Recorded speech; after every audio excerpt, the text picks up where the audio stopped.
සාදු සාදු සාදු.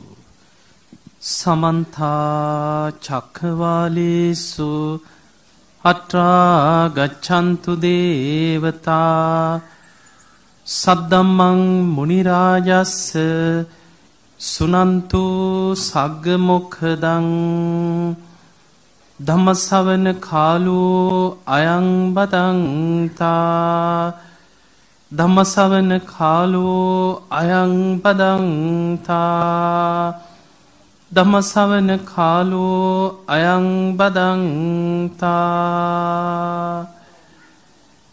නමෝ තස්ස භගවතු වරහතු සම්මා සම්බුද්දස්ස නමෝ තස්ස භගවතු වරහතු සම්මා සම්බුද්දස්ස නමෝ තස්ස භගවතු වරහතු සම්මා සම්බුද්දස්ස.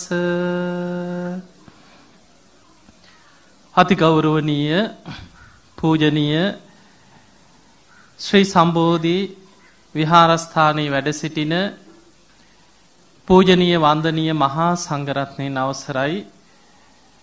වාසනාවන්ත පින්වතුනි, අද පොසොන් පුන් පොහෝ දවසේ ඔබ හැම දිනාම මේ විහාරස්ථානයේ උපෝසත සීලේ සමාදන් වෙච්ච පින්වත් හැම දිනාම වගේම ඒ වගේම ලෝකේ බොහෝ රටවල් වල ඉඳගෙන බණහන ධර්මයේ ශ්‍රවණය කරන, ඒ වගේම ලංකාවේ බොහෝ ප්‍රදේශවල ඉඳන් රූපවාහිනියෙන් බණ අහන ඔබ හැම දිනාටමත් ධර්ම ශ්‍රවණය කරන සියලු දෙනාටමත් මේ ධර්ම ශ්‍රවණය නිවන් දොරටුවක් බවට පත් වේවා කියලා අපි ආශිර්වාද කරනවා. පින්වතුනි, අපේ බුදුරජාණන් වහන්සේගේ පහළවීමත් සමග මේ සම්බුද්ධ ශාසනය තුල ඔබ දන්නවා බුදුරජාණන් වහන්සේ සාරා සංඛේය කල්ප ලක්ෂයක් පාරමී සම්පූර්ණ කරලා තමයි සම්බුද්ධත්වයට පත් වුනේ. ඊළඟට මේ බුද්ධ ශාසනය තුල වැඩ සිටිය ශ්‍රේෂ්ඨතම මහරහතන් වහන්සේලා තමයි සරියුත් මුගලන් අග්‍ර ශ්‍රාවක දෙනම. ඒකා සංඛේය කල්ප ලක්ෂයක් අසංඛේයකොත් කල්ප ලක්ෂයක් පාරමී පුරලයි අගසව් තනතුරට පත් වුනේ. ඊළඟට 80 මහා ශ්‍රාවකයෝ කල්ප ලක්ෂයක් පාරමී සම්පූර්ණ කරලා 80 මහා ශ්‍රාවක තනතුරු ලැබුයි. ශ්‍රී ලාංකික අපිට බුදුරජාණන් වහන්සේ ගැන අපි බොහෝම ගෞරවයෙන් වෙසක් පෝයට සම්බුදු තෙමඟුල සමරනවා වගේ අපි සරියුත් මුගලන් දෙනම 80 මහා ශ්‍රාවකයන්ටත් වඩා අපිට අපි අනුබුදු කෙනෙක් හැටියට සැලකුවේ මිහිඳු මහරහතන් වහන්සේව. බුදුරජාණන් වහන්සේ පිරිනිවන් පාල අවුරුදු 236කට පස්සේ මිහිඳු මහරහතන් වහන්සේ මේ ලංකා භූමියට වැඩම කරේ. හැබැයි මිහිඳු මහරහතන් වහන්සේ අපිට අනුබුදු කෙනෙක්. උන්වහන්සේ නිසයි අද අපිට මේ ධර්මයේ ලැබුණේ. මේ ලංකා භූමියේ බුද්ධ ශාසනය ස්ථාපිත වුණේ මිහිඳු මහරහතන් වහන්සේ නිසා. පින්වතුනි, අද වගේ පොසොන් පුන් පොහෝ දවසක මිස්සක පවුවට මිහිඳු මහරහතන් වහන්සේ වඩින්නේ තවත් රහතන් වහන්සේලා පිරිසක් පිරිවරාගෙන. ඉත්තිය, උත්තිය, සම්බල, බද්දසාල, සුමන සාමණේර මහරහතන් වහන්සේ. ඒ වෙනකොට වැඩ හිටිය බොහෝම 이르දි බල සම්පන්න කෙනා. ඊළඟට බණ්ඩුක උපාසකතුමත් අනාගාමී වෙච්ච කෙනෙක්. අපි ඉස්සරලා කෙටියෙන් බලමු අද වගේ පොසොන් පුන් පොහෝ දවසක විශේෂිත වැදගත් සිදුවීම් කීපයක්. අද වගේ පොසොන් පුන් පොහෝ දවසකයි මිහිඳු මහරහතන් වහන්සේ එදා දේවානම්පියතිස්ස රජුරුව ඇතුළු 20000ක පිරිසට රාජකීය අමාත්‍යවරු පිරිවරාගෙන රජුරුව 20000ක් එක්ක දඩේමේ ගිය දවසක් කිය. මේ සියලු දෙනා ආයුධ බිම තියලා තෙරුවන් සරණ ගිය අද වගේ දවසක ඊළඟට ශාස්ත්‍රූන් වහන්සේ නමක් හරියටම අඳුනගෙන සද්ධාවෙන් බුදුරජාණන් වහන්සේ ගැන පහදවා ගන්න හිත පහදවන ආකාරය චුල්ලහති පදෝපම සූත්‍රයෙන් දේශනා කරා. ඒ තුල රජ්ජුරුව ඇතුළු බොහෝ පිරිසක් අර බණහපු පිරිස තෙරුවන් සරණ ගිහිල්ලා බුද්ධ ශාසනය තුල හිත පැහැදුනා. ඒ වෙලාවේ රජ්ජුරුව බණහල අවසන් වෙලා මිහිඳු මහරහතන් වහන්සේ ඇතුළු පිරිසට ආරාධනයක් කරා ස්වාමීනි අපේ රාජධානිය නගර ගොඩනැගිලි ඔක්කොම තියෙන අනුරාධපුරේ. හැබැයි ඔබ වහන්සේ මේ වැඩම කරලා තියෙන්නේ මහ වනාන්තරයට. ස්වාමීනි ඔබ වහන්සේලා අනුරාධපුරයට අපිත් එක්ක වඩිමු කියෝ. ඔබ වහන්සේලාට නවාතැන් පහසුකම් දානමාන පහසුකම් ඒ ඔක්කොම මං අනුරාධපුරේ සූදානම් කරන්නම්. එතකොට මිහිඳු මහරහතන් වහන්සේ කියනවා රජතුමා යන්න කියෝ. අද රාත්‍රී අපිට කාර්යයක් තියෙනවා. අපි හෙට එන්නම් කිව්වා. එහෙනම් ස්වාමීනි ඔබ වහන්සේ හෙට වඩින්න කිව්වා. හෙට උදේ මාලිගාවේ ඔබ වහන්සේලාට දානයක් සූදානම් කරන්න. හොඳයි රජතුමනි කිව්වා. දානෙට ආරාධනා කරලා රජ්ජුරුව අර සියලු දෙනා 20000ක් අමාත්‍යවරු එක්ක මේ රාජකීය පිරිසත් එක්ක ආපහු අනුරාධපුරයට ගියා. අද වගේ පොසොන් පුන් පොහෝ දවසක රාත්‍රී මිහිඳු මහරහතන් වහන්සේගේ දෙවනි ඉලක්කය උනේ මේ ලංකා භූමිය පුරාම ඉන්න අමනුෂ්‍යයන්, යක්ෂයන්, බෝමාටු දෙවියන්, උක්ෂ පර්වත විමාන කරගත් සීමස්තක දේවතාවරු බූමාටු දෙවියන්ගේ පටන් අකනිටා බඹලවටම දෙව් බඹුන්ට ආරාධනා කරලා ඒ අයගේ හිත පහදවන්න. බුද්ධ ශාසනයේ පිහිටවන මේ රටේ ඒ සියලුම නොපෙනෙන බලවේගවල ආශිර්වාදයේ ධර්මයට නතු කරගන්න. මිහිඳු මහරහතන් වහන්සේ රාත්‍රී සුමන සාමණේරයන් වහන්සේට කියනවා ඔබ වහන්සේ ගල මුදුනට වැඩම කරලා අභිඥා පාදක ධානයකට සමවැදිලා ඉර්ධියෙන් ගෝසාවක් පතුරවන්න කිව්වා. මුළු ලංකා භූමිය පුරාම ඉන්න දෙවියන්ට, යක්ෂයන්ට, අමනුෂ්‍යයන්ට සියලු දෙනාට ඇහෙන ගෝසාවක් පතුරවන්න. බූමාටු දෙවියන්ගේ පටන් අකනිටා බඹලවටම ඇහෙන්න ගෝසාවක් පතුරවන්න කිව්වා. ඒකයි ආරාධනා ගල කියලා කියන්නේ. උන්වහන්සේ මේ ගල මුදුනට නැගලා සමාපත්තියකට සමවැදුණා. භාවනා ඉරියව්වෙන් සමාපත්තියකට සමවැදිලා ඉර්ධියෙන් ගෝසාවක් පැතිරෙව්වා. බුදුරජාණන් වහන්සේගේ බණ අහන්න එන්න කියලා. ඒ ගෝසාව තමයි අදත් අපි බණ කියන්න පෙර දෙවියන්ට ආරාධනා කරන්නේ. සමන්තා චක්කවාලේසු අත්‍රා ගච්ඡන්තු දේවතා සද්ධම්මා මුනි රාජස්ස මුනීන්ද්‍රයන් වහන්සේගේ සද්ධර්මයේ ශ්‍රවණය කරා. සුනන්තු සග්ග මොක්ඛදං ඒ ධර්මයේ ශ්‍රවණය කරලා ඒ උතුම් නිවන අවබෝධ කරගන්න. ධම්මස්සවන කාලෝ අයම් බදන්තා ධර්මයේ ශ්‍රවණය කරන කාලයයි එන්න. ධර්ම ශ්‍රවණයට කාලයයි පැමිණෙන්න. පැමිණෙත්වා කියලා ආරාධනා කරා. ඒ වෙලාවේ මුළු මිස්සක පවුවම දෙව් බඹුන්ගෙන් අහස පිරුණා. යක්ෂයන් අමනුෂ්‍යයන්ගේ මුළු භූමියම පිරීලා ඉතිරිලා ගියා. අද වගේ පොසොන් පුන් පොහෝ දවසක රාත්‍රී මිහිඳු මහරහතන් වහන්සේ ඒ අය ඉලක්ක කරගෙන කරපු දෙවනි දේශනාව තමයි සමචිත්ත පරියාය සූත්‍රය. ඒ දේශනාව අහලා බොහෝ දෙවි දේවතාවරු ආදී අමනුෂ්‍ය පිරිස බුද්ධ ශාසනයේ හිත පහදවා ගත. බොහෝ දෙවිවරු මාර්ගඵල ලැබුවා කිය.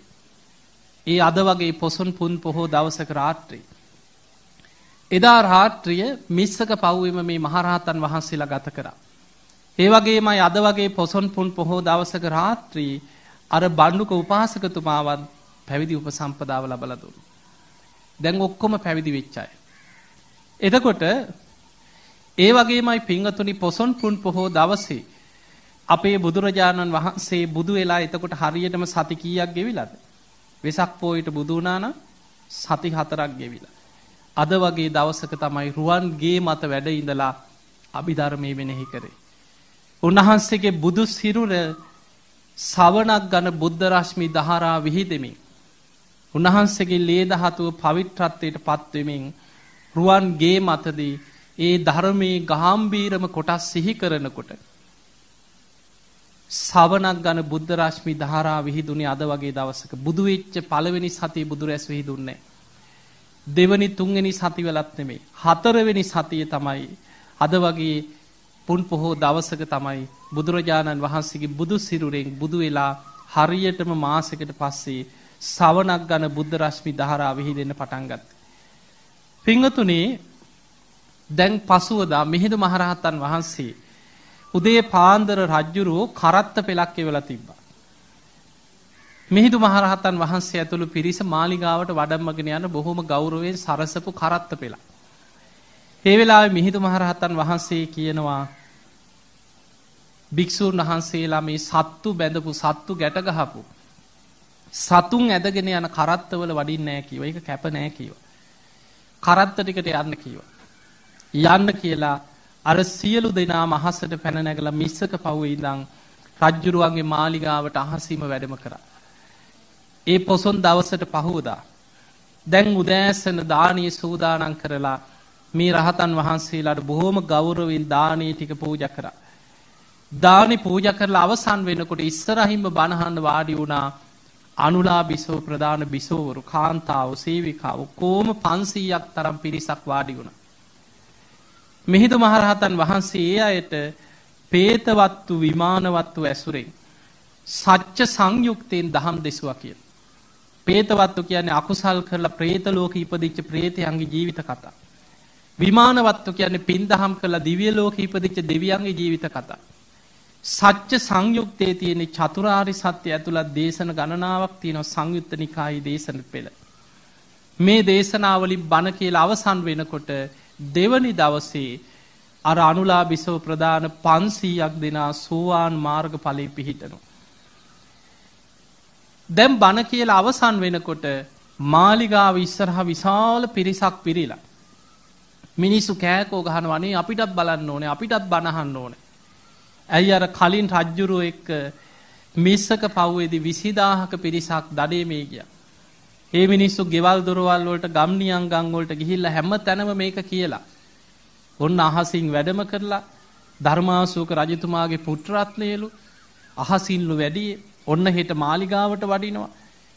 මිනිස්සුන්ට බලා ගන්න පුළුවන් වරෙල්ලා කියලා හැම තැනම මිනිස්සුන්ට කියලා.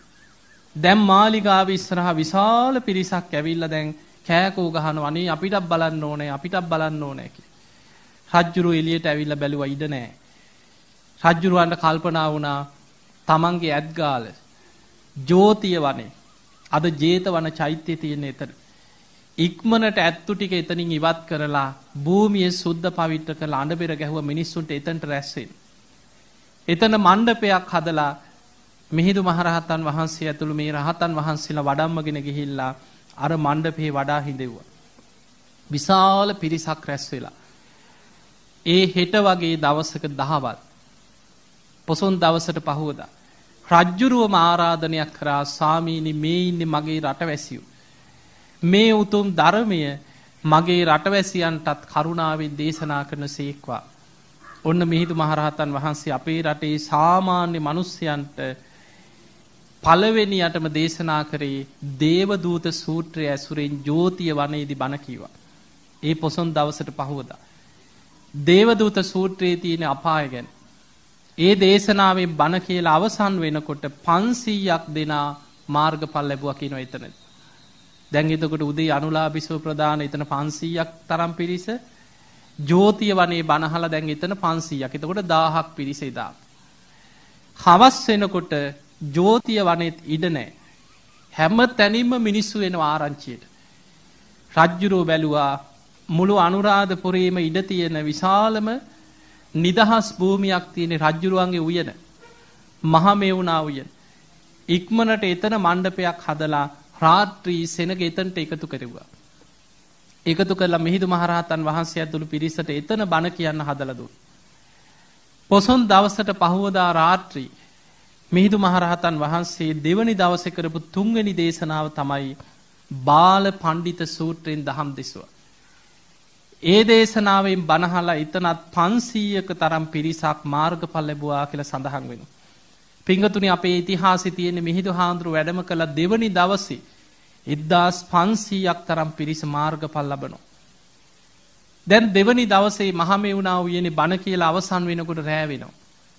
රජ්ජුරුව කියනවා අනේ ස්වාමීනි දැන් රෑ බෝ වෙලා. දැන් නම් ඔබ වහන්සේලා කැලේට මිහින්තලයට වඩින්න එපා කිව්වා. ඔබ වහන්සේලාට අද මේ මගේ උයන මේ උයනේ වැඩ ඉන්න පහසුකම් හදන්න. හොඳයි රජතුමා කිව්වා. දැන් අර උයනේ වැඩ ඉන්න පහසුකම් සලසලා දුන්නා. එදා රාත්‍රී මිහිඳු මහරහතන් වහන්සේ ඇතුළු මේ රහතන් වහන්සේලා පිරිස උයනේ වැඩ හිටියා. උදේ පාන්දර රජ්ජුරුවෝ පැන් අරගෙන සිසිල් පැන් අරගෙන උන්වහන්සේලාට අවශ්‍ය දැහැටි දෝවනය කරන්න පැන් මේ අරගෙන අමාත්‍යවරු පිරිසත් එක්ක ඇවිල්ලා රජුරු අහනවා ස්වාමීනි කොහොමද?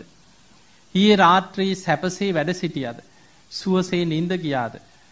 ඔබ වහන්සේලාට මැසි මදුරුවන්ගෙන් එහෙම පීඩා ඇති වුණාද? මිහිඳු මහරහතන් වහන්සේ කියන රජතුමනි අපි ඊ රාත්‍රී බොහොම සුවසේ මේ උයනේ සැතපුණා. අපිට කරදරයක් ඇති වුණේ නැහැ කිව්වා. ඒ වෙලාවේ රජුරෝ කියනවා ස්වාමීනි මට අදහසක් ආවා කිව්වා. ඔබ වහන්සේලාට මේ වගේ උයනක් කැපද කියලා ඇහුවා. එතකොට මිහිඳු මහරහතන් වහන්සේ රජුරවන්ට ඔහොම වාඩි වෙන්න කියලා රජුරු ඇතුළු පිරිසට බණක් කිව්වා. ඒ තමයි වේලුවන පූජාව ගැන ධර්ම දේශනා කරා. රජතුමනි අපේ බුදුරජාණන් වහන්සේටත් ඉස්සල්ලාම මේ වගේ ලස්සන රාජකීය උයනක් බිම්බිසාර රජුරෝ ආරාමයක් හැටියට මුලින්ම පූජා කරේ උයන කීවා. ඒ තමයි වේලුවන පූජාව. මේ වේලුවන පූජාව ගැන බණ කීවා. බණ කියලා අවසන් වෙනකොට සාදුකාර දීලා දේවානම්පියතිස්ස රජුරෝ කියනවා ස්වාමීනි අද ඒ බිම්බිසාර රජුරෝ වේලුවනේ පූජා කරා වගේ මම මගේ රාජකීය උයන අද බුද්ධ ප්‍රමුඛ සංඝයා වෙනුවෙන් ඔබ වහන්සේට අතපැන් වක් කරලා පූජා කරනවා කියෝ. රජ්ජුරුවන්ගේ මංගල හස්තියක් හැඳවලා රන් නගුලක් පසුපස ගැට ගහලා මේ හස්තියව යැව්වා. ඇතා පෙර මහා පින් ඇති හස්ති රාජයා පෙර බුද්ධ ශාසනවල පූජා වෙච්ච භූමියේම සීමාව හස්තිය ලකුණු කරා. ඇතාගිය පාර වටේට ලකුණු පිහිටවලා ඒ භූමියම රන් කෙන්ඩියකින් පැන්වක් කරලා තුන්වෙනි දවසේ උදේම මිහිඳු මහරහතන් වහන්සේට මහමෙවුනා වූ යන සංඝ සතු කළ පූජා කරා. ඔය විදිහට තමයි මිහිඳු මහරහතන් වහන්සේගේ වැඩමවීමත් සමග මේ ලංකා භූමිය තුල බුද්ධ ශාසනය ස්ථාපිත වෙන්නට යෙදුනේ. ඉතින් ඒ නිසා පින්වතුනි එවැනි උතුම් පොසොන් පුන් පොහෝ දවසක අද උදෑසන ඔබ සීලයක පිහිටලා මේ ධර්මයේ ශ්‍රවණය කරන්නට යෙදෙන්න. ඉතින් අද දවසේ උදෑසන ධර්ම දේශනාවට මාතෘකාවක් තියෙනවා. ඒ තමයි තිරෝකුඩ්ඩ සූත්‍රය ඇසුරින් ධර්ම දේශනාව කරන්න කියලා ඉල්ලීමක් තිබුණා. පින්වතුනි තිරෝකුඩ්ඩ සූත්‍රය ඒකේ සඳහන් වෙන්නේ මිය පරලොවගේ ඥාතීන්ට පින් ලැබෙන ආකාරය. ඒකේ බොහොම ලස්සන ඉතිහාස කතාවක් තියෙනවා තිරෝකුඩ්ඩ සූත්‍රය. ඒ තමයි මීට කල්ප 92කට පෙර පුස්ස කියලා බුදුරජාණන් වහන්සේ නමක් වැඩ හිටියා. ඒ කියන්නේ මේ කල්ප 92කට කලින් පුස්ස බුදුරජාණන් වහන්සේගේ කාලේ දඹදිව බොහෝම සද්ධාවන්ත රජ කෙනෙක් හිටියා.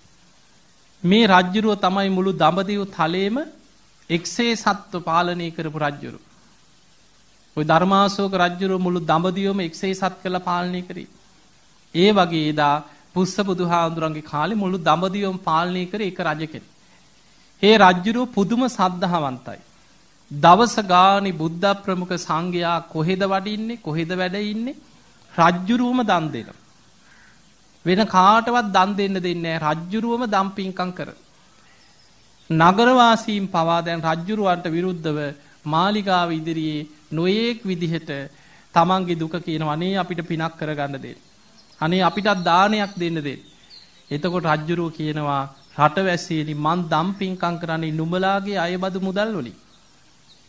ඒ නිසා මං කරන පින් සියල්ල නුඹලා අනුමෝදන් වෙයි. අවසානයේ රජ්ජුරුවන්ගේ රාජ කුමාරවරු 3 දෙනෙක් හිටියා. වැඩිමහල් පුතාට හිටියා අමාත්‍යවරු 500ක්. දෙවනි රාජ කුමාරයාට හිටියා යාළු මිත්‍ර අමාත්‍යවරු 300ක්.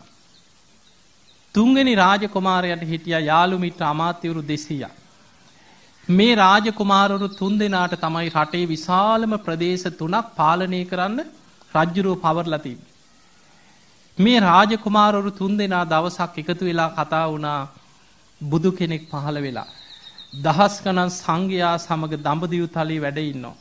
අපේ පිය රජ්ජුරුව හැමදාම දන් දෙනවා අපිටවත් දානයක් දෙන්න දෙන්නේ නැහනේ. රාජ කුමාරවරු 3 දෙනා දවසක් පිය රජ්ජුරුව ළඟට ගිහින් කිව්වා පිය රජතුමනි අනේ අපිටත් බුද්ධ ප්‍රමුඛ සංඝයාට දන් දෙන්න අවස්ථාවක් දෙන්න කියලා. එතකොට රජ්ජුරුව කියනවා දරුවනි මන් දැන් වයසයි කිව්වා. මම මැරුණට පස්සේ නුඹලා ඇති තරම් දම් පින්කම් කරගනින්න කිව්වා. එතකොට රාජකුමාරවරු කිව්වා පිය රජතුමනි රජ්ජුරුවෝ ඉස්සර වෙයිද අපි ඉස්සර වෙයිද කවුද දන්නේ? මරණයට වයස ભેදයක් නැහැ කිව්වා. රජ්ජුරුවන්ට හිතුණා ඒකත් ඇත්ත. එහෙමනම් දරුවනේ මාසේ බැගින් නුඹලට මං මාස 3ක් දෙන්නම් කිව්වා දම්පින්කම් කරන්න. කැමති මාස 3ක් 3 දෙනා වෙන වෙනම ඉල්ලන්න කිව්වා. 3 දෙනාම කතා වුණා වස් මාස 3 එකතු කරලා ගමු කියලා. එහෙම කතා වෙලා කිව්වා පිය රජතුමනි අපි 3 දෙනාම එක ළඟ මාස 3ක් වස් මාස 3 අපිට දෙන්න කිව්වා පින්කම් කරන්න. හොඳයි කිව්වා. එහෙමනම් ඊළඟ වස් කාලේ වස් මාස 3 දරුවෝ 3 දෙනාට වෙන් කරලා දුන්නා ඇති විදිහට පින්කම් කරා.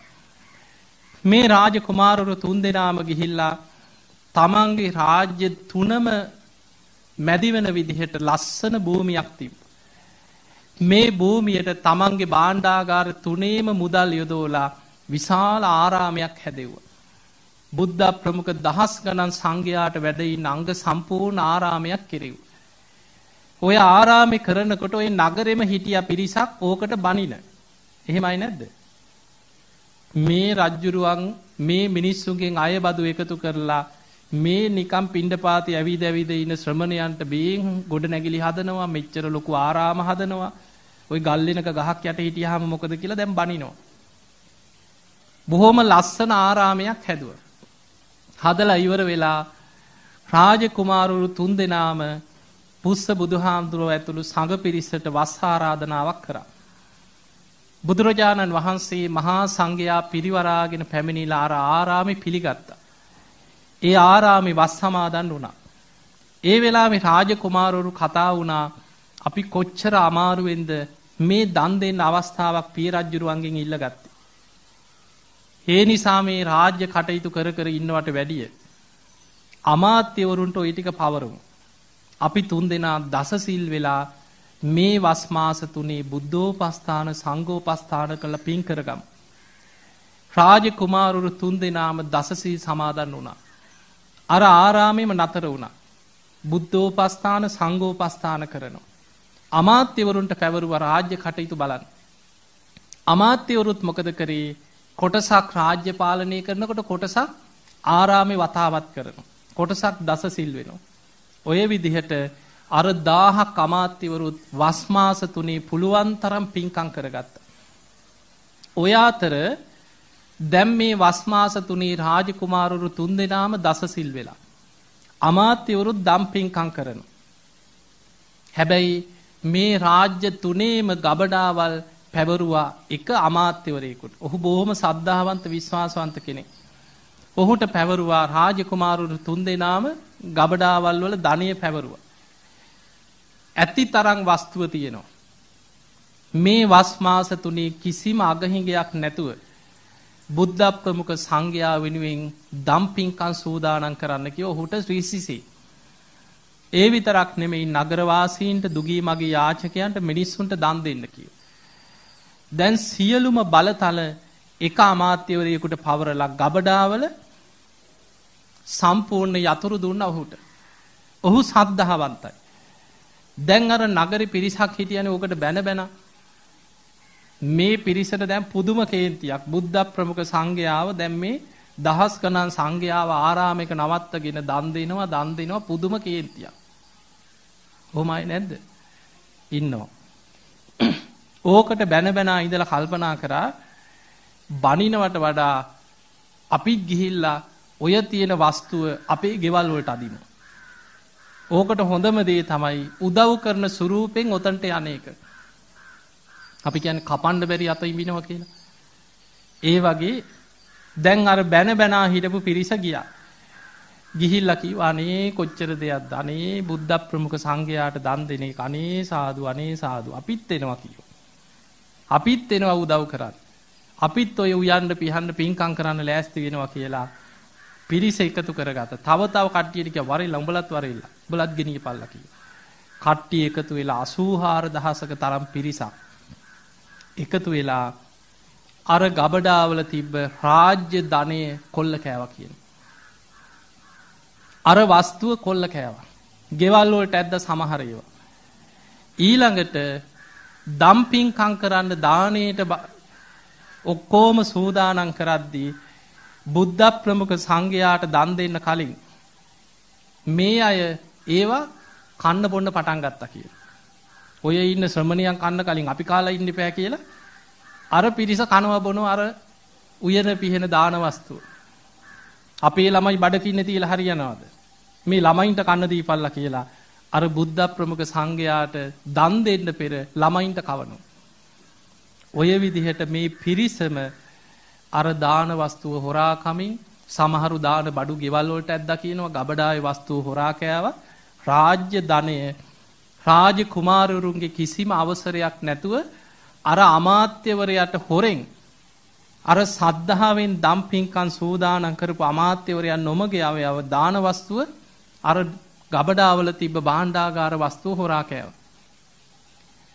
ඔන්න ඔය අකුසලෙන් 84000 තරම් පිරිස මරණින් මත්තේ කෙලින්ම නිරේකට වැටෙනවා.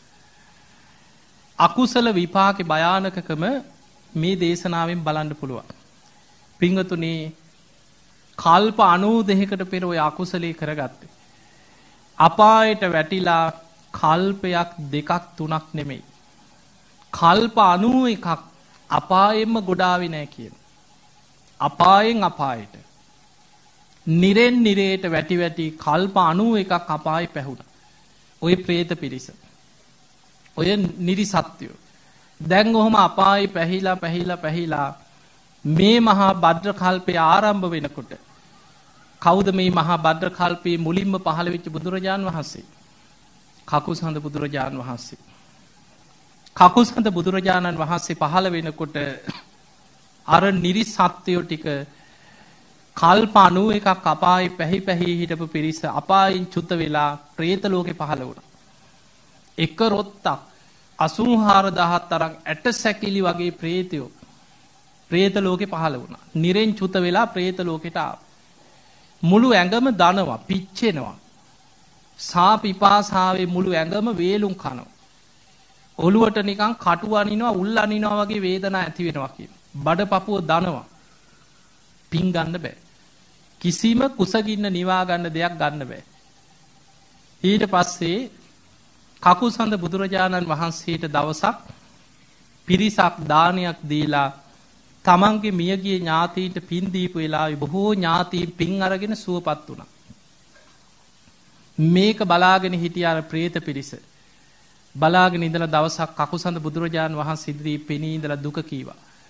අනේ ස්වාමීනි, මේ දේශනාවේ තියෙනවා විශාල പ്രേත පිරිසක් ඇට සැකිලි වගේ වස්ත්‍රයක් නැහැ. මේ പ്രേත පිරිස ඇවිල්ලා සමහරු පපුවට ගහගත්තා කියනවා. සමහරු බිම හැපුණා කියනවා. සමහරු උඩු බැලි අතට පෙරලෙන ඔළුවට ගහ ගන්නවා. කියනවා ස්වාමීනි අපේ ඇඟ දනවා කියනවා, අපේ ඔළුවට උල් අනිනවා වගේ. අපේ මුළු ඇඟම පිච්චෙනවා. අනේ අපි සාපිපාසාවෙන් වේදනාවක් විඳිනවා. අනේ මහා කාරුණිකයන් වහන්සේ අපි ගැන අනුකම්පා කරලා අපිට පින් ටිකක් දෙන්න කිව්වා. අපිව මේ ආත්මෙන් ගලවන්න කිව්වා. බුදුවරු මහා කාරුණිකයි. මහා කාරුණික කකුසඳ බුදුරජාණන් වහන්සේ බැලුවා පින් ගන්න බෑ. මේ പ്രേතයෝ කිසිම කෙනෙකුට පින් ගන්න බෑ. අකුසල් බලවත් තාම. කකුසඳ බුදුරජාණන් වහන්සේ වදාළ പ്രേතයිනි, නුඹලට මගේ බුද්ධ ශාසනයේ පවතින තා අනාගතේවත් පින් ගන්න බෑ කිව්වා. ඊළඟට පහළ වෙනවා කොණාගමන කියලා බුදු කෙනෙක්. ඒ කාලේ උත්සාහ කරලා බලන්න කිව්වා. වෙන කරන්න දෙයක් නැහැ කිව්වා. දැන් කකුසඳ බුදුහාඳුරු පිරිනිවන් පාලා බුද්ධ ශූන්‍ය කාලෙත් ගෙවිලා කොණාගමන බුදුහාඳුරු පහළ වෙනකන් තාම പ്രേත ලෝකේ අර වේදනාවම විඳ විඳ ඉන්නවා. චුත වෙන්නේ නැහැ. දැන් හිතන මිනිස්සෙකුට කන්න නැති වුණොත් දවස් 6-7ක් යනකොට මැරෙනවා. പ്രേතයෝ එහෙම නෙමෙයි. අවුරුදු කෝටි ප්‍රකෝටි ගණන් බුද්ධාංකුර ගණන් සාපිපාසාවෙන් වේදනාව විඳ විඳ කෑග ගහ විලාප දිදී ඉන්නවා. චුත වෙන්නේ නැහැ. කර්මෙ ගෙවෙනකන් චුත වෙන්නේ නැහැ. සියුම් ශරීරයක්නේ. කොණාගමන බුදුහාඳුරු පහළ වුණා. ඔන්න මේ මහා භද්‍ර කල්පයේ දෙවනි බුදුහාඳුරු. මේ പ്രേත පිරිස කොණාගමන බුදුරජාණන් වහන්සේ ඉදිරියේ පෙනී හිටියා. පෙනී ඉඳලා අර විදිහටම දුක කීවා. සමහරු පපුවට ගහගත්තා, බීම හැපුණා, වැළපුණා. ඔළුවේ අත් ගහගත්තා. අනේ ස්වාමීනි අපි කකුසඳ බුදුහාඳුරන්ගෙනුත් පින් ඉල්ලුවා. ඔබ වහන්සේවත් අපිට අනුකම්පා කරන සේක්වා. අනේ අපිව සාපිපාසාවෙන් අත්මුදෝන සේක්වා කියලා කෝණාගමන බුදුහාඳුරන්ගෙන් පින් ඉල්ලුවා. ඒ බුදුරජාණන් වහන්සේත් මහා කරුණාවෙන් බැලුවා පින් ගන්න බෑ. තාම අකුසල් බලවත්. ඒ වෙලාවේ කිව්වා ප්‍රේතයිනි නුඹලට මගේ බුද්ධ ශාසනයේ පවතින තාක් පින් ගන්න බෑ කිව්වා අනාගතේ බලලා. ඊළඟට පහළ වෙනවා කාශ්‍යප කියලා බුදු කෙනෙක්. ඒ කාලේ උත්සාහ කරලා බලන්න කියලා. දැන් ඔන්න බුද්ධාංකුර 2යි. තුන්වෙනි බුදුහාඳුරෝ පහළ වෙනකොනුත් අර විදිහටම പ്രേත ලෝකේ. අර වගේම දුක් විඳලා ඊළඟ බුදුහාඳුරෝ පහළ වෙනකොට කාශ්‍යප බුදුහාඳුරෝ ඉදිරියට පෙනී හිටියා. ඔළුවට ගහ ගන්නවා, බිම හැපෙනවා, පපුවට ගහ ගන්නවා, විලාප දෙනවා.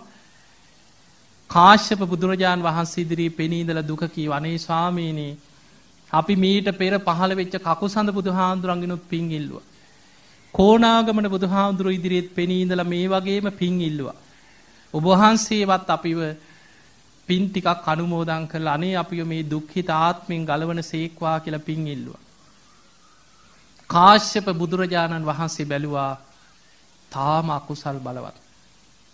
බලන්න මේ රාජ්‍ය ධනය කොල්ල කනවා කියන කොච්චර අකුසලයක්ද කියලා. එතකොට කාශ්‍යප බුදුරජාණන් වහන්සේ බලලා කිව්වා ප්‍රේතයිනි නුඹලට මගේ බුද්ධ ශාසනයේ පවතින තාක් පින් ගන්න බෑ කිව්වා. හැබැයි බැලුවා අනාගතේ පින් ලැබෙනවද? ඊළඟට පහළ වෙනවා ගෞතම බුදුහාඳුරු. ප්‍රේතයන්ට කියනවා ප්‍රේතයිනි ඊළඟට පහළ වෙනවා ගෞතම නමින් බුදු කෙනෙක්. ඒ බුද්ධ ශාසනය තුල නුඹලාගේ සංසාරික ඥාතිවරේ අර කල්ප 92කට පෙර එදා දාන සංවිධායක අමාත්‍යවරයා තමයි අපේ බුද්ධ ශාසනයේ බිම්බිසාර රජුරු.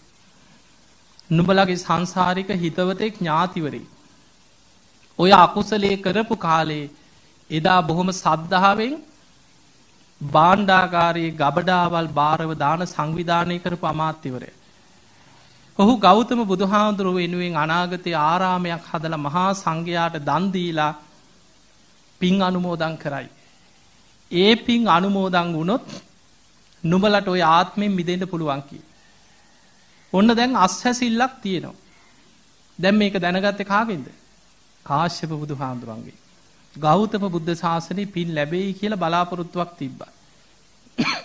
දැන් බලාගෙන හිටියා ඒ බුද්ධ ශූන්‍ය කාලෙත් ගෙවිලා ඊළඟ බුදුහාඳුරොත් පහළ වුණා. අපේ බුදුහාඳුරොත් පහළ වුණා. දැන් ඔන්න අපේ බුදුරජාණන් වහන්සේ පහළ වෙලා එදා 69ක් මහරහතන් වහන්සේලා ධර්ම ප්‍රචාරයට පිටත් කරලා බුදුහාඳුර වැඩම කරේ උරුවෙල් දනව්වට. උරුවෙල් කාශ්‍යප, නදී කාශ්‍යප, ගයා කාශ්‍යපත් ඇතුළු 1000ක් පිරිස দমনය කරා. ඒ 1000ක් රහතන් වහන්සේලා පිරිවරාගෙන තමයි රජගහ නුවරට වැඩි. පිංගතුනි එදා කල්ප 92කට පෙර බුද්ධ ප්‍රමුඛ සංඝයාට වස් ආරාධනා කරලා ඒ මාස 3ක් ආරාමයක් හදලා දන් දීපු ඒ රාජකුමාරවරු 3 දෙනා තමයි අපේ බුද්ධ ශාසනයේ උරුවෙල් කාශ්‍යප.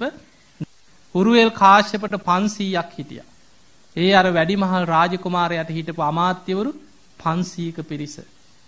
නදී කාශ්‍යපට 300ක් හිටියා.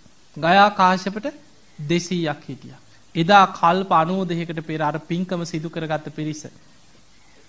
අපේ බුදුරජාණන් වහන්සේ උරුවෙල් කාශ්‍යප, නදී කාශ්‍යප, ගයා කාශ්‍යප ඇතුළු 1000ක් රහතන් වහන්සේලා පිරිවරාගෙන රජගහ නුවරට වැඩම කරා.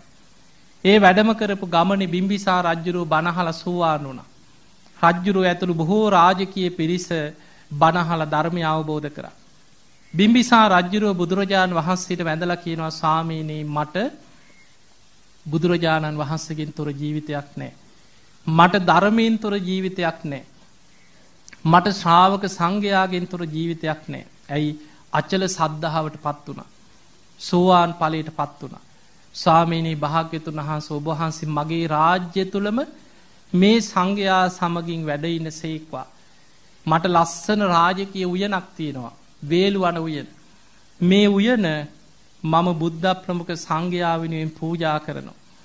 අපේ බුදුරජාණන් වහන්සේට ඉක්මනින් කුටි සෙනසුන් හදවලා වැඩයින් ආරාමයක් හැටියට සකස් කරලා වේළුවනාරාමේ බුදුරජාණන් වහන්සේට පූජා කරන්නට යෙදුණා. ඒ තමයි මේ බුද්ධ ශාසනයේ පළවෙනි ආරාම පූජාව. දැන් මේ ආරාමි පූජා කරපු දවසේ රජ්ජුරුවෝ මුළු නගරෙම සරසලා තමන්ගේ රාජකීය උයන බුද්ධ ප්‍රමුඛ දහසක් සංඝයාට තමයි පූජා කරේ. කුටි සෙනසුන් හදවල අංග සම්පූර්ණ ආරාමයක් හැටියට පූජා කරා. එදා මහා දානයක් දුන්නා. දැන් මේ පින්කම කරන තාක්කල් බලාගෙන හිටියා බුද්ධාංකුර 4ක් පුරා പ്രേත පිරිසක්. පිංගන්. අනේ අපිට දැන් පින් දෙයි. අනේ අපිට දැන් පින් දෙයි කියලා වෙවුල බලාගෙන ඉන්නවා. අර වේදනාවෙන් ඔළුවට ගහ ගන්නවා, පපුවට ගහ ගන්නවා, බිම හැපෙනවා. කුසගිනි වේදනාවෙන් බලාගෙන හිටියා පින් දෙනකම්. බලන්න සමහර කර්ම කියන්නේ සමහර දේවල් අතට ලැබෙන්න ඇවිල්ලා නැති වෙලා යනවා. කර්ම විපාකවලට.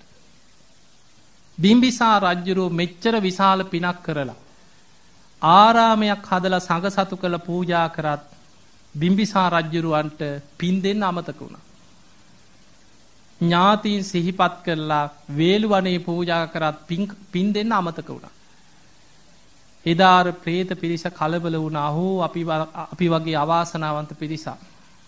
කකුසඳ බුදුහාමුදුරන්ගෙනුත් පින් ඉල්ලුවා. කොණාගමන බුදුහාමුදුරන්ගෙනුත් පින් ඉල්ලුවා. කාශ්‍යප බුද්ධ ශාසනෙත් පින් ගන්න බැලුවා. එක බුද්ධ ශාසනයකවත් පින් ගන්න බැරි වුණා.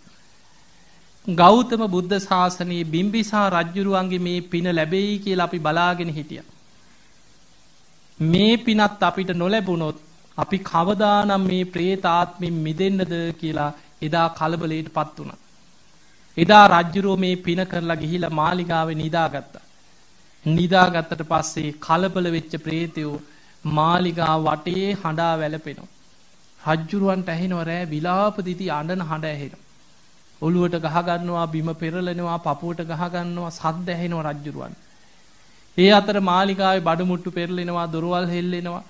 රෑ එළි වෙනකන් නොයෙක් බයජනක සද්ද ඇහුණා. රජ්ජුරුවෝ ටිකක් බය වුණා. රජ්ජුරුවෝ කල්පනා කරා මේ මොකද? අද මෙච්චර විශාල පිනක් කරපු දවසේ මගෙන් අඩුවක් වෙලාද? උදේ පාන්දර බුදුරජාණන් වහන්සේ මුණ ගැහිලා වන්දනා කළා කිව්වා "ස්වාමීනි මම බොහෝම සද්ධාවෙන් මගේ රාජකීය උයන බුද්ධ ප්‍රමුඛ සංඝයාට ආරාමයක් කරලා ඊයේ පූජා කරා. හැබැයි ස්වාමීනි භාග්‍යතුන් වහන්සේ ඊයේ කවදාවත් නැතුව මාලිගාවේ බොහොම භයානක හඬවල් ඇහුණා කියලා. සමහරව අඬනවා, විලාප දෙනවා මට ඇහුණා. ඇයි ඒ කියලා ඇහුවා. අන්න එතකොටයි බුදුරජාණන් වහන්සේ ඔය අතීත කතාව දේශනා කරා. දේශනා කළ බුදුරජාණන් වහන්සේ වදාළ "රජතුමනි ඔබේ කල්ප 92කට පෙර ඥාති පිරිසක්, හිතවත් ඥාති යාළු මිත්‍ර පිරිසක්. එදා ඔබ පුස්ස බුදුරජාණන් වහන්සේගේ කාලේ වස් මාස 3ේම දාන සංවිධානය කරපු දාන සංවිධායකයා. ඔබ බොහොම සද්ධාවෙන් ඒ කටයුත්ත කරා. ඒ පිනෙන් ඔබ දෙව්ලොවින් දෙව්ලොවට ඉපදිලා ඔබ මේ බුද්ධ ශාසනය තුල රජකම් කරලා බණහලා සෝවාන් වුණා. හැබැයි එදා මේ පිරිස බොහොම වංචනික පිරිසක්. ඔවුන් කරේ හොඳ මූණ පෙන්නලා අර භාණ්ඩාගාරවල ධනෙ කොල්ල කාපු එක, හොරා කාපු එක. බුද්ධ ප්‍රමුඛ සංඝයාට බෙදපු දානේ අපි දානි පූජා කරන්නම් කියලා අරගෙන ගිහිල්ලා ගෙනියන්නේ ගෙවල් වලට. ඒ දාන වස්තුව හොරා කෑවා.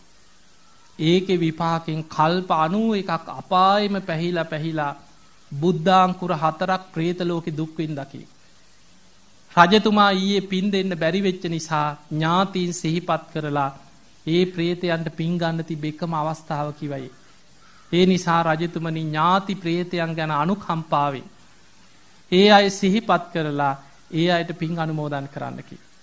බුදුරජාණන් වහන්සේගේ ඉල්ලීම මත රජුරවන්ට අනුකම්පාවක් ඇති වුණා. එහෙනම් ස්වාමීනි හෙට දවසේ බුද්ධ ප්‍රමුඛ සංඝයා සමග මගේ මාලිගාවට වඩින්න කියලා දින 7ක්ම දානෙකට ආරාධනා කරා. බුදුහාමුදුරුවෝ දානෙට වැඩියා. දානෙ බෙදන්න පෙර බුදුරජාණන් වහන්සේ දැන් බුදුහාමුදුරුවන්ට 이르දි බල සම්පන්න රහතන් වහන්සේලාට පේනවා പ്രേත පිරිස. പ്രേතයෝ පිරීලා වෙවුල බලාගෙන ඉන්නවනේ අපිට මේ දානෙ දීලා අපිට දැන් පින් දෙයි කියලා. බුදුහාමුදුරුවෝ අදිෂ්ඨානයක් කරා. බුද්ධ අදිෂ්ඨානේ බිම්බිසාර රජුරවන්ට මේ പ്രേත පිරිස පෙනේවා කියලා අදිෂ්ඨානයක් කරා. ඇට සැකිලි ගොඩක් වගේ 84000ක් තරම් එක පොදියට ඉන්න එක රොත්තට ඉන්න പ്രേත කොටසක්. වස්ත්‍රයක් නැහැ ඇට සැකිල්ලක් වගේ. ඔළුවට ගහ ගන්නවා, පපුවට ගහ ගන්නවා, විලාප දෙනවා, බිම පෙරලෙනවා, හැපෙනවා වේදනාවට. බුදුරජාන් වහන්සේ වදාළ රජතුමනි දම් බෙදනකොට මේ දානමේ පින මගේ සංසාරික ඥාතීන්ට අනුමෝදන් වේවා. ඉදම් මේ ඥාතීනං හෝතු කියලා දම් බෙදන්න කියනවා. පැම් පූජා කරනකොට මේ පැම් පූජා කිරීමේ පින මගේ සංසාරික ඥාතීන්ට අනුමෝදන් වේවා කියලා පැම් පූජා කරන්න. සිවුරු පිරිකර පූජා කරනකොටත් පින් දෙන්න කියව. බලන්න පින් ලැබෙන හැටි. දානේ පූජා කරලා සංසාරික ඥාතීන්ට පින් දෙනකොට කුසගින්න සංසිඳුණා. කුසකිඩි වේදනාවල් නිවිලා ගියා. පැම් පූජා කරලා පින් දෙනකොට ප්‍රේතයන්ගේ පිපාසය සංසිඳුණා, පැම් පොකුණු පහළ වුණා කියලා. සිවුරු පිරිකර පූජා කරලා පින් දෙනකොට ඔවුන්ගේ ශරීරවලට වස්ත්‍ර පහළ වුණා. අන්න එදා තමයි බුදුරජාණන් වහන්සේ තිරෝකුඩ්ඩ සූත්‍ර දේශනාවෙන් දහම් දෙසුවේ. ඒ දේශනාව තමයි තිරෝකුඩ්ඩ සූත්‍රය. ওই දේශනාව ටිකක් විස්තර කරන්න ගියොත් ගොඩක් තියෙනවා. ඒ දේශනාවේ තියෙනවා මරුණට පස්සේ പ്രേත ලෝකේ උපදින ඥාති പ്രേතයන් තමන්ගේ පැරණි ගෙවල් දොරවල් හොයාගෙන එනවා කියනවා.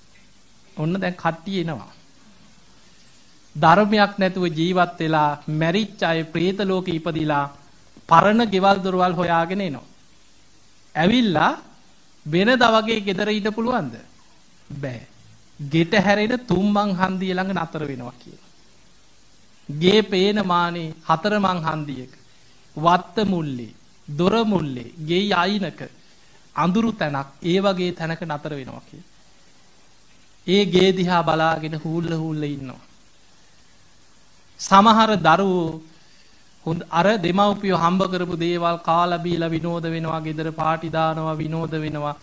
නිකන්වත් පින් ටිකක් දෙන්න ඕන කියලා හිතෙන්නේ නැහැ කියන අර අයගේ අකුසලයට. ඒ අය සසරේ කරපු අකුසල් වලට දරුවන්ට නිකන්වත් මතක් වෙන්නේ අනේ අපේ ඥාතීන් සිහි කළා පිනක් කරන්න ඕනෑ කියලා හිතෙන්නේවත් නැහැ කි. එතකොට ඔය වගේ විස්තරයක් බුදුහාඳුරේ දේශනාවේ විස්තර කරන പ്രേත කොටස් ගැන විස්තර කරන දේශනා. ඔය දේශනාවේ තමයි තියෙන්නේ අද අපි පැන් වඩනකොට කියන ගාථා දෙකක් තියෙනවනේ. අද ඔය හැම තැනම පැන් වඩනකොට කියන්නේ යතාවා රිවහා පූරා පරිපූර්ෙන්ති සාගරං ඒව මේ වෛතෝ දින්නම් පේතානං උපතප්පති. ඔය ගාථාවල් තියෙන්නේ තිරෝකුඩ සූත්‍රයේ.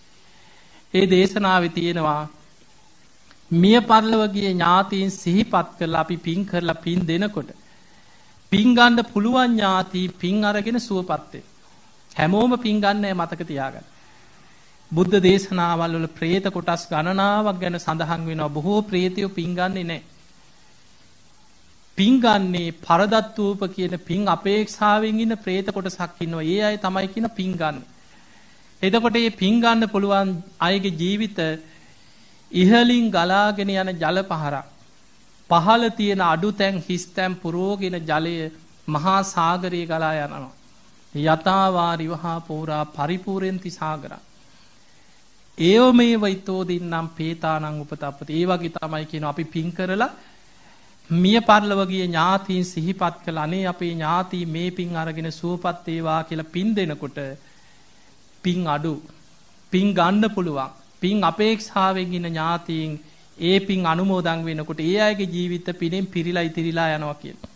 සාපිපාසා සංසිඳෙනවා. කුසගින්න සංසිඳෙනවා. සමහරුන්ට වස්ත්‍ර පහළ වෙනවා. ඒ වගේ ඥාතීන්ට පින්ල. හැබැයි මතක තියාගන්න අපිට ඕන විදිහට ඒ പ്രേතයන්ව පින් අනුමෝදන් කරලා ආත්ම වලින් චුත කරලා අපිට ඕන තැන් වලට යවන්න බෑ. තම තමන් සසරේ කරපු කර්ම අරගෙන තම තමන් යන සංසාර ගමන. අපිට පුළුවන් తాවකාලිකව අර പ്രേත ලෝකේ ඉන්න කාලය තුල පින් දීලා යම් කාලයකට සැපයක් ලබලා දෙන්න පුළුවන් එච්චරයි. ඒක මේ වගේ. ඒක හැමදාම ලැබෙන්නෙත් නැහැ. අපි කරන පිනේ ප්‍රබලතාවය මත ඒ සැප සම්පත් පහළ වෙනවා. ටික කාලයක් යනකොට පින ගෙවිලා අවසන් වෙනකොට ආයි කලින් තැනටම වැටෙනවා. ඒක මේ වගේ. අපි හිතමු හිඟන්නෙක් ඉන්නවා. පාරක යනකොට ওই සමහර හිඟන්න දැක්කම සමහරුන්ට හිතෙනවා අනේ අපේ අම්මා වගේ කෙනෙක්. අනේ මේ මිනිස්සු අපේ තාත්තා වගේ. එහෙම දුක හිතෙන අවස්ථා නැති සමහර අය දැකලා. සාමාන්‍යයෙන් ඔය රුපියල් 5-10ක් දෙනවට වඩා සමහරව අනුකම්පා හිතිලා නිකන් ලොකු මුදලක් දෙන අවස්ථාවක් තියෙනවා. අපි හිතමු කවුරු හරි එහෙම හිඟන්නේ දැකලා අනේ පව් කියලා හිතිලා රුපියල් 1000ක් දුන්නා කියලා හිතන්න හිඟන්නට. දැන් ලොකු මුදලක්ද නැද්ද? ලොකු මුදලක්. සාමාන්‍ය කීයක් හරි ඉල්ලගෙන යන මිනිස්සයාට රුපියල් 1000ක් අතර දීපුවාම ලෝකයක් ලැබුණා වගේ. බොහොම සතුටක් ඇති වෙනවා. හැබැයි ඒ සතුට කොච්චර දවසක් තියෙනවද? වේල් 4-5ක්යි. අර සල්ලි ටික ඉවර වෙනකොට ආයි කුසගින්න දැනෙනවා. ආයි අර පරණ තැනට වැටෙනවද නැද්ද? වැටෙනවා. අපි පින් දෙනකොට පින් අනුමෝදන් වෙන ප්‍රේතයෝ සතුටු වෙනවා. කුසගින්න සංසිඳෙනවා. පිපාසය සංසිඳෙනවා. වස්ත්‍ර පහළ වෙනවා. හැබැයි මේ පිනේ විපාක ගෙවිලා අවසන් වෙනකොට ආයෙමත් කුසගින්න දැනෙනවා. පිපාසය දැනෙනවා. ඒ නිසා දුගතිය කියන්නේ බොහොම භයානක දෙයක්. මිය පරලොව ගිහිල්ලා പ്രേත ලෝකෙ ඉපදිච්ච කෙනෙකුට අපිට පින් ටිකක් අනුමෝදන් කරන්න පුළුවන් වුණාට අපිට ඕන විදියට ගලවලා යවන්න බෑ. ඒ නිසා මියගිය ඥාතීන්ට පින් ලැබෙන ක්‍රමය තමයි තිරෝකුඩ සූත්‍රයේ සඳහන් වෙන්නේ. පින් දෙන එක අපේ යුතුයකම. පින් ගන්නවද නැද්ද වෙනම දෙයක්. පින් දෙන එක අපේ යුතුයකම. ඒ නිසා පුළුවන් තරම් පින් කරන්න. ඊළඟට මේ දේශනාවෙන් මතක තියාගන්න අපි බොහෝ වෙලාවට පින් දෙනකොට මතක් කරන්නේ එක්කෝ අපේ අවුරුදු කීපයක් ඇතුළත මිය පරලොව ගිය එක්කෝ අනේ අපේ අම්මා, අපේ තාත්තා, ආච්චි, සීයා, සහෝදරයා. මතක තියාගන්න බිම්බිසාර රජුරුවන්ගෙන් පින් ගන්න බලාගෙන හිටියේ කල්ප කීයකට පෙර නෑයොත්? කල්ප 92කට පෙර නෑයෝ. ඒ නිසා මේ ජීවිතයේ මේ අවුරුදු කීපයක් තුල මිය ගිය අය විතරක් නෙමෙයි. අපෙන් පින් ගන්න බලාගෙන ඉන්නවා කල්ප ගණන් සසරේ ඥාතීන් වෙච්ච අය. ඒ නිසා පින් දෙනකොට සිහි කරන්න කවදා පින්කම් කරලා ඥාතීන්ට පින් දුන්නත් ඒ නම් කීපයක් එක්ක මේ ඥාතීන් ඇතුළු සංසාරගත වර්ග පරම්පරාගත සසරේ ඥාතීන් වෙච්ච පින් ගන්න පුළුවන් සියලු ඥාතීන් මේ පින් අරගෙන සුවපත් වේවා කියලා පින් දෙන්න. ඊළඟට පින්වතුනි මතක තියාගන්න දැන් පේනවනේ මේ දේශනාවෙන් මේ රාජ්‍ය දීපල හොරා කන එකේ භයානකකම තේරෙනවනේ. එකල එහෙමනම් දැන් ඉන්න සෙට් එකට කොහොම වෙයි කියලා හිතෙනවද? ඒ නිසා භයානකයි. කර්ම විපාක බොහෝම භයානකයි. ඒ නිසා කවදාවත් නොදුන් දෙයක් හොරකම් කරන්න එපා. විශේෂයෙන් මේ රාජ්‍ය දීපල කියන ඒවා විශාල අකුසලයක්. ඊළඟට සංඝ සතු දේවල්, සංඝයාට වෙන් කරන ඒවා, බුද්ධ ප්‍රමුඛ සංඝයාගේ දේවල් හොරා කෑවොත් දරුණු විපාක කල්ප ගණන් ගෙවන්න වෙනවා සසරේ. ඒ නිසා අකුසල් වලින් වළකින්න පුළුවන් තරම් පින් කරන්න. සබ්බ පාපස්හකරණ කුසලස් උපසම්පදා සචිත්ත පරියෝදපනං ඒතම් බුද්ධානුශාසන. මිහිඳු මහරහතන් වහන්සේ වැඩම කරලා අද වගේ පොසොන් පුන් පොහෝ දවසක මේ රටේ බුද්ධ ශාසනය ස්ථාපිත කරා. ඉතින් ඔබ හැම දිනාටම මේ ගෞතම බුද්ධ ශාසනය තුල උතුම් වූ ධර්මයම අවබෝධ කරගන්න වාසනාව ලැබේවා ලැබේවා ලැබේවා කියලා අපි ආශිර්වාද කරමු. පිංගතුනි ධර්ම ශ්‍රවණයෙන් රැස් කරගත් සියලු පිං සියලු දෙවියෝ සාදුකාර දිවි අනුමෝදන් වෙත්වා.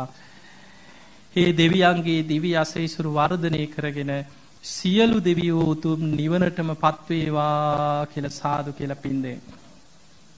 අදත් වෙනදා වගේම 15ක පුන් පොහෝ දවසේ උදෑසන ධර්ම දේශනාවේ දායකත්වයෙන් ධර්මින් කටයුතු කරන්නේ සමන්ති විමලසේන මහත්මිය, පිටකොට්ටේ පිටමුල පදිංචි සමන්ති විමලසේන මහත්මිය, ප්‍රශාන්ත විමලසේන මහත්මයා ඇතුළු දූ දරු පිරිස.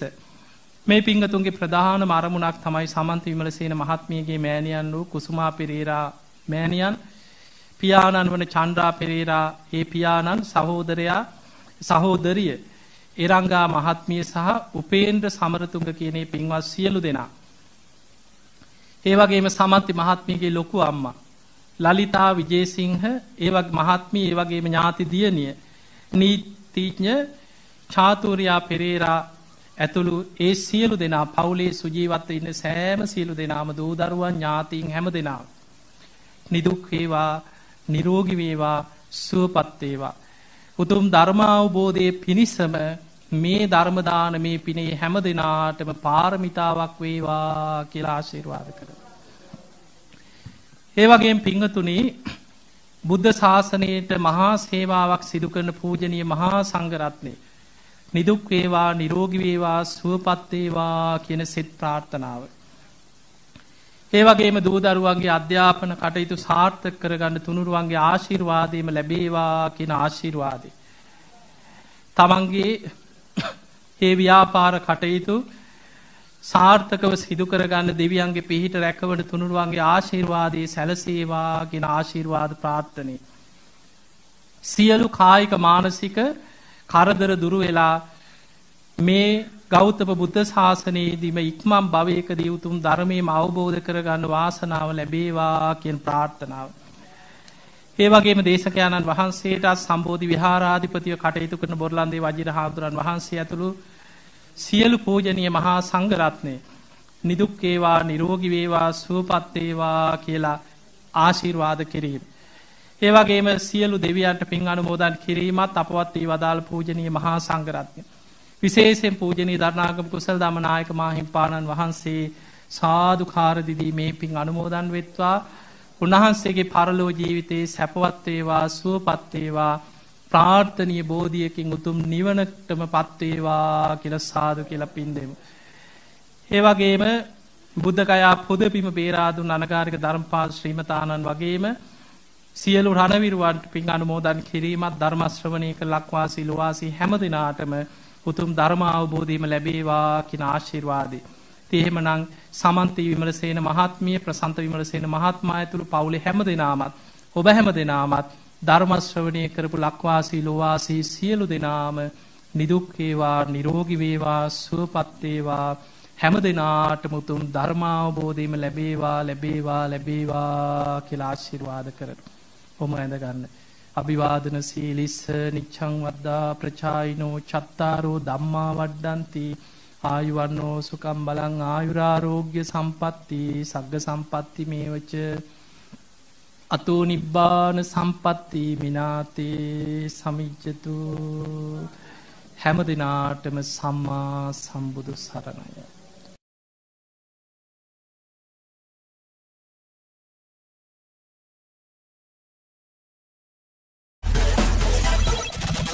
Bye.